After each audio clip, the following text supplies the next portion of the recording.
proses costing dengan cara weighted average.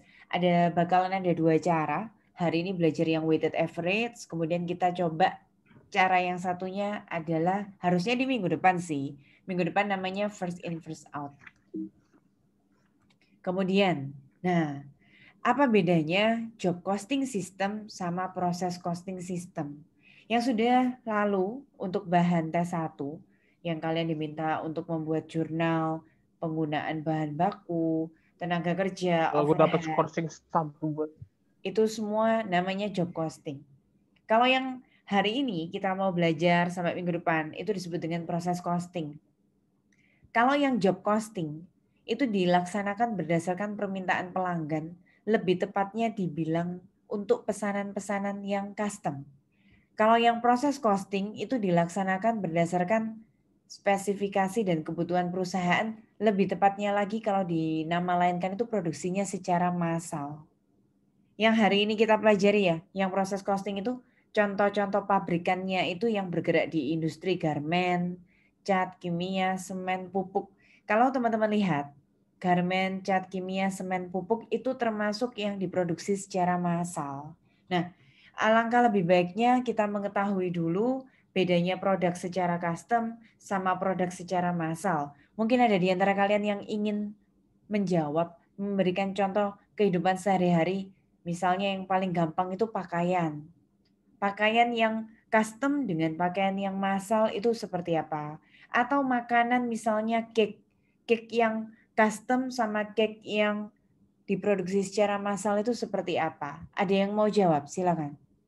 Kalau yang antara custom sama massal itu, kalau saya boleh contohkan di baju, contohnya kalau ada baju yang bermotif gitu Bu, dibuat tangan tie-dye. Kalau produksi massal berarti motifnya rata-rata sama, tapi kalau custom misalnya request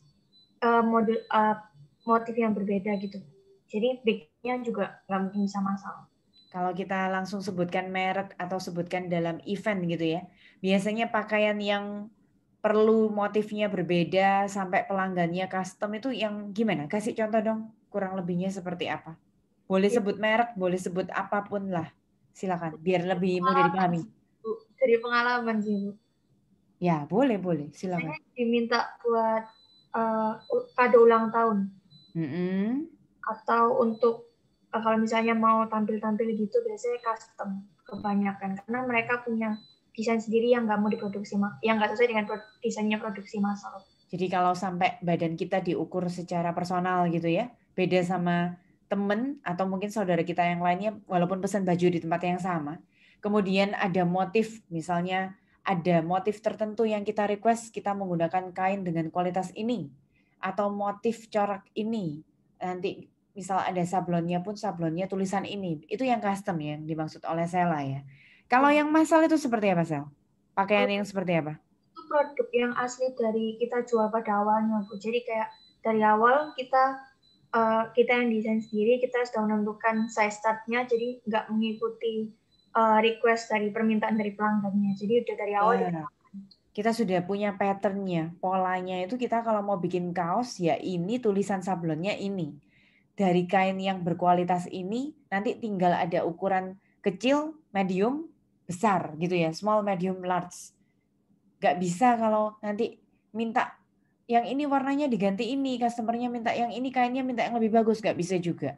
Ya contoh lagi, betul Sel, itu sudah betul. Contohnya Sel lagi kalau semakin ingin kalian persempit ya, kalau yang custom itu misal kalian yang cowok-cowok itu buat jas.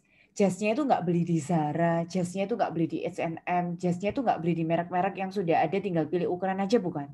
Kalian pergi ke misalnya tailor-tailor seperti Wong Hang, seperti Bihin, dan lain lah teman-teman, dan lain-lain. Yang cewek-cewek juga gitu, misalnya kalau kalian beli di online shop gitu ya, kalian langsung beli yang langsung pesan ukuran small, medium, large, itu yang pasti massal. Satu produk itu banyak yang punya, ukurannya aja mungkin beda-beda. Tapi kalau yang custom, mungkin kalian custom dulu untuk Sweet 17, kalian custom gown, atau untuk wedding, atau untuk apalah, evening gown atau apa. Kalian intinya ke desainer minta hanya beberapa motif untuk kalian, dan diukur badannya sesuai dengan kita. Itu bedanya ya. Kalau tadi saya kasih contoh cake ya juga bisa begitu juga.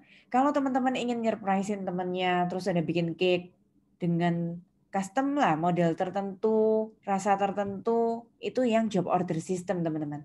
Tapi kalau kalian lupa pesen gitu ya, terus untuk surprisein kalian tiba-tiba pergi ke dapur coklat, pergi ke Harvest, pergi ke Bread Talk misalnya, tiba-tiba langsung beli cake yang sudah ada di sana, rasa Black Forest yang sudah ada, itu namanya yang diproduksi secara massal lewat proses sistem. Oke, itu semoga kalian sudah bisa membedakannya ya. Jadi, yang kita pelajari hari ini itu yang diproduksi secara massal dengan proses costing system. Kita persempit hari ini, kita janjiannya buka pabrik yang bergerak di industri garment.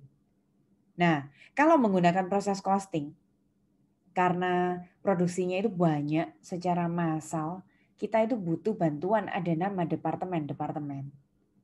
Departemen yang pertama desain. Itu misalnya cuma ngurusin kalau kita bicara pakaian, kita buat misalnya tadi kaos oblong yang ada sablonnya gitu ya misalnya. Jadi pertama itu patternnya dulu, polanya apa, kira-kira nanti warnanya apa, gambarnya apa, seperti itu. Terus nanti ada satu divisi, satu departemen sendiri untuk pemotongan. Kemudian satu departemen untuk yang tadi sudah bagian-bagian dipotong, kemudian dijahit, dirakit gitu ya. Sewing and assembling. Kemudian kalau sudah jadi ada inspeksi kualitas sebelum akhirnya terakhir di packaging atau packing. Jadi kita punya 5 departemen, kita memproduksinya secara massal. Nanti akun-akun yang ada sebenarnya kalau kita lihat dulu di job costing ya, teman-teman masih ingat nggak bahasa Inggrisnya bahan baku tuh raw material inventory. Setengah jadi pekerjaan dalam proses tuh work in process. Barang jadi finish good, kemudian nanti kalau sudah terjual jadi harga pokok penjualan atau cost of goods sold. Sekarang nama-nama akun contoh work in process-nya itu nanti dikasih nama WIP Departemen Design, WIP Departemen Cutting, WIP Departemen Sewing, WIP Departemen dan lain seterusnya. Jadi yang diberi nama sekarang itu kalau dulu kan pakai nama job ya. WIP job X pesanannya Mr. X misalnya, atau WIP job Y pesanannya Miss Y misalnya begitu. Nah, atau dulu tuh pakai kode-kode, teman-teman ingat nggak? Pakai kode M12, M13, M14. Nah, kalau sekarang berarti kodenya itu pakai nama departemen, bukan lagi kayak nama customer-nya gitu loh.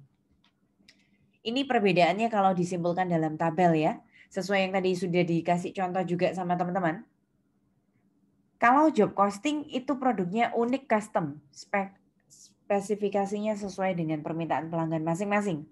Kalau yang proses costing itu biasa diproduksi secara massal, jadi biasanya standar gitu-gitu aja modelnya, yang nentukan patternnya itu perusahaan. Proses produksinya kalau yang job costing bervariasi, kalau yang proses ya terstandar ya teman-teman. Jumlah produksinya, kalau yang job costing sesuai pesanan, kalau yang sistem harga pokok proses, kita nanti pakai satu angkatan produksi itu kita mau produksi massal langsung berapa ribu unit kaos oblong misalnya tadi, kalau di industri garment. Akumulasi biayanya kalau dulu kita ngomongnya job ya. Jadi WIP job X, WIP job Y. Kalau sekarang nanti WIP departemen cutting, WIP departemen packing, misalnya begitu. Pembebanan biayanya kalau dulu per pesanan, kalau sekarang nanti jadinya per unit yang diproduksi langsung. Dokumennya dulu ya namanya job cost sheet. Di sana kita bisa lihat penggunaan direct material, direct labor, factory overhead itu per spesifik pesanan pelanggan satu persatu. Kalau sekarang namanya production cost report, laporan biaya produksi.